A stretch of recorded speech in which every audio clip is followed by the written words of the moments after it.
Hey, it's Tammy here with Inner Travel Coaching, and today I'm going to be talking to you about pet loss. To this day, I have never cried as hard as I did the day I found out my dog died. Why is the death of a pet such a devastating experience? Because a pet's love is unconditional, and when it's gone, their absence can bring you to your knees in a heartbeat. The routines that you used to have together of feeding and caring and that are all gone, so you have this sort of sense of a loss of that pet and the sense of feeling lost with them not there anymore. Pets provide complete acceptance.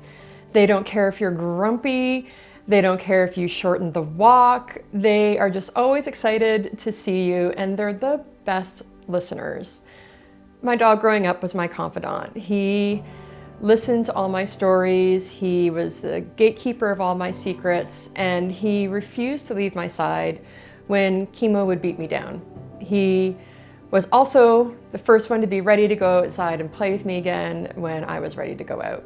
So for many people, the relationships they have with their pets are actually closer than relationships we have with humans. We joke about it, but it's true.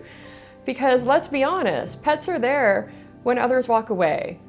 Their loss then completely disrupts our routines, and it leaves a huge void in our everyday life. This is further complicated by having to make the decision to euthanize your pet.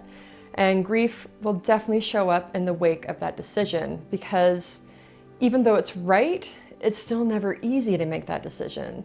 And it's definitely compounded when we're simply not able to afford a life-saving surgery for our pet. In our society, there's a history of being dismissive or just downright rude of the grief that accompanies a pet death.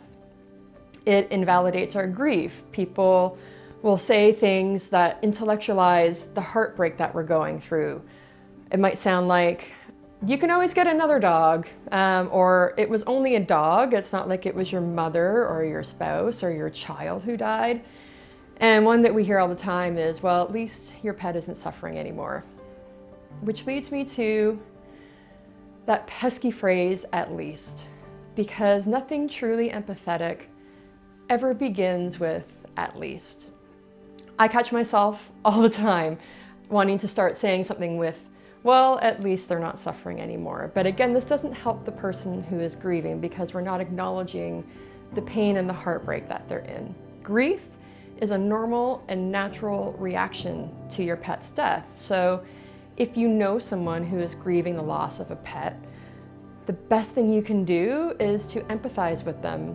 Put yourself in their shoes, be that heart with ears, and be that supportive person who can show them some patience and understanding, kindness, and care. So here are some things you can do if you are grieving the loss of your pet or trying to support someone through the loss of theirs. Start a ritual to remember your pet. This can be a picnic at their favorite park, on the anniversary of their adoption, or you can light a candle on their birthday or some other special day. Have a funeral. You can create your own ceremony to say goodbye, and again, whatever that looks like for you is absolutely perfect. There's no wrong way to do it. And pet loss is often the first experience of death for kids. So definitely encourage them to talk about their favorite memories of their pet and any feelings that they may have that are coming up around the death. Ask them to draw a picture of their pet, or they can list their top 10 favorite things that they loved about their pet. There's just really no wrong way to do it. So find a way to memorialize your pet. There are a lot of cool clay or ink paw print kits you can get. People have done tattoos of that paw print on them. And speaking of that, if you're going to cremate your pet, there's a lot of cool things you can do with the ashes. You can put the ash of the pet into the tattoo that you want to get.